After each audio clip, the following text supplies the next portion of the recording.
Everyone except Sir John delighted with today's desert. He can't see anything beautiful in yellow lumps that keep you sawing up and down, though he has no doubt the desert is full of other fools doing what we're doing, and we could all see each other doing it if it weren't for those darn dunes. Later. Adventure for sandcart on one of the biggest plateaus. Looked all right from the top, but a shriek from Mrs. East put me to the dire necessity of sliding off Farag and running to the rescue. The plateau was broken off in front and became a precipice which, Cleopatra seemed to think, would not have existed had Antoun arrived in time to arrange it. Great wind came roaring up again about noon. Feared to learn that it had been impossible to get luncheon tent in position. But when the time came to find it, there it was with its back to the blast, and its shady open front of tile-patterned appliqué offering the hoped-for picture of white dining table and smiling brown waiters.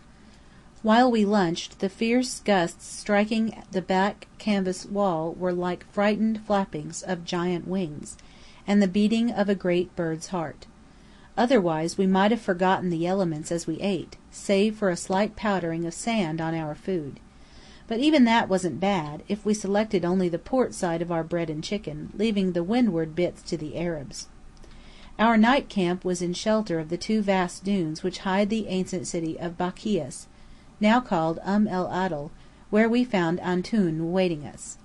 He had started from Cairo in the morning on a coastguard camel, coming quickly along the camel route between Bedrashein and Tomiya, and the extra few miles to our encampment.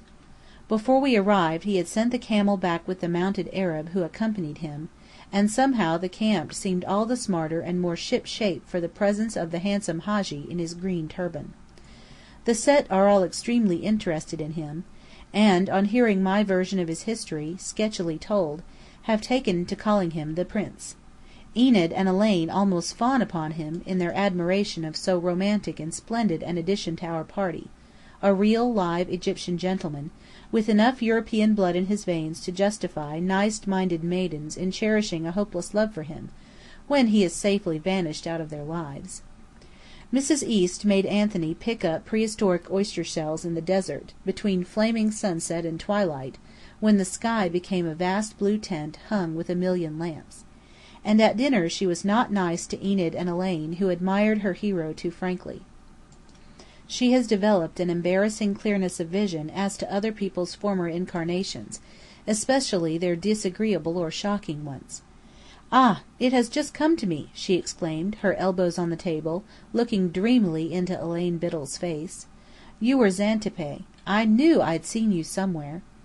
As for Enid, it seems that she was Charmian or Iris, Cleopatra can't be sure which, but the girl has come to me saying that, if Mrs. East doesn't stop calling her my dear handmaiden, one or the other of them will have to give up starting on the Nile trip next week. Wednesday. We had lobster à la Newburgh for dinner, in mid-Libyan desert, and drank the chef's health in champagne. I don't know which was to blame, or whether it was the combination, but in the windy middle of the night when tent flaps stirred like a nestful of young birds, there were demands for ginger and for peppermint. Now, ginger and peppermint happened to be the only two medicaments in the whole pharmacopoeia left out of the medicine chest. But nothing else would do; the more the things there weren't there, the more there were wanted, and all the people who had made notes to remember me in their wills, scratched me out again. Then, to pile Asa on Pelion, the dogs of Tomiya arrived to pay a visit. They barked, of course, but they barked so much that the noise was like a silence, and nobody minded after the first half hour. The worst was that they did not confine their demonstrations to barking. In order to signify their disapproval of our stingy ways, they took the boots we had confided to the sand in front of our tents to be cleaned, and worried them at a considerable distance. Some of the boots were past wearing when found, and some were not found. Judging from cold glances directed at me by those obliged to resort to pumps or bedroom slippers, one would imagine me the trainer of this canine menagerie. It has been hinted, too, that a conductor worth his salt would have filled up interstices of the medicine chest with toothbrushes.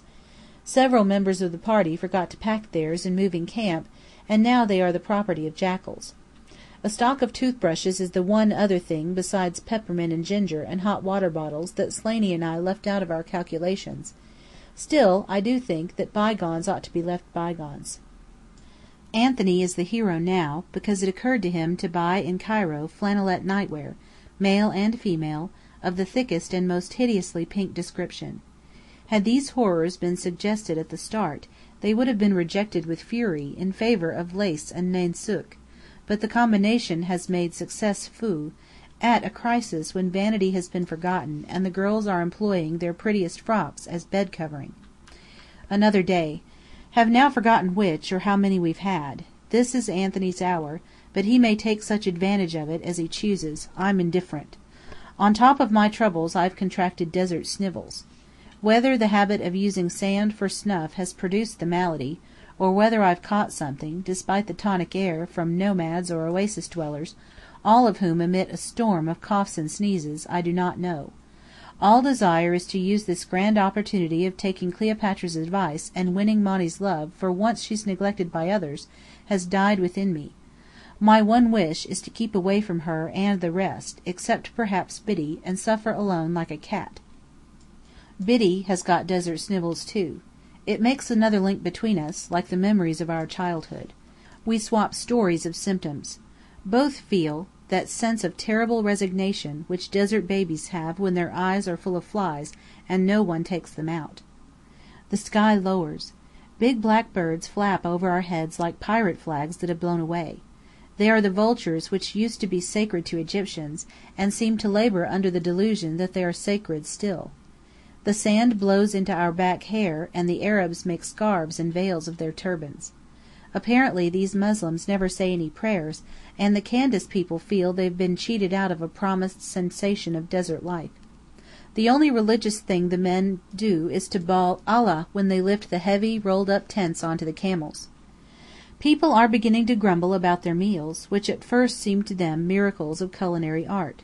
"Same old desert things we've been eating ever since Moses," I heard Harry Snell mutter, and Sir John Biddle is sick of H.B. eggs. I suppose he means hard-boiled. I should like to feed him on soft-shell scarabs. Tea is the only incident in the desert which has palled on no one yet. Very jolly, having finished the day's exertion, and sitting on folding chairs inside tent door, teacup in hand, watching the winged shadows sweep across the dunes. One feels like Jacob or Rebecca or someone. There may be a fine saint's tomb standing up, marble white, against the rose garden of a sunset sky, but one doesn't bother to walk out and examine it at close quarters. There's nothing like sitting still after a windy day on camelback. We lack interest in history, ancient and modern, although Egypt is the country which ought to make one want to know all other history. There may be a European war or an earthquake. We don't care what happens to anyone but ourselves. All we can do is to keep track of our own affairs. As for ancient history, we content ourselves with wondering if Antony and Cleopatra, when picnicking in the desert, dropped orange peels and cake to feed the living scarabs of their day. We seem to be lost to the world, yet now and then we're reminded that we have neighbours in the desert. We've had glimpses of a distant caravan which must be Bedr's, and when we came in sight of our own camp last evening, we were just in time to catch a party of Germans being photographed in front of it, with our things for an unpaid background. Ever beauteous picture, by the by, your own encampment. White tents blossoming like snowy flowers in a wilderness, a dense black cloud massed near by on the golden sand, which might in the distance be a plantation of young palms, but is in reality a congested mass of camels. You sing at the top of your voice, "From the desert I come to thee, on a stallion shod with fire," hoping to thrill the girls. But they are thinking about their tea. Girls in the desert, I find, are always thinking about their tea, or their dinner, or their beds. You would like, when your desert snivels improve, to walk with a maiden under the stars, but no, she is sleepy, she wants to go to bed early. Even the camels are most particular about their bed hours. It would be irritating if you didn't secretly feel the same yourself. But what a waste of stars! Some old day or other. Interesting but dusty dyke roads into the Fayoum oasis.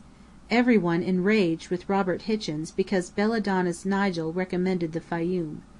No wonder she poisoned him, snarled Mrs. Harlow. Our Arabs riding ahead look magnificent, seeming to wade through a flood of gold, the feet and legs of their camels floating in a rose-pink mist. But alas, the flood of gold and the rose-pink mist are composed of dust, that reddish dust in which presumably the boasted Fayoum roses grow, and it blows into our noses.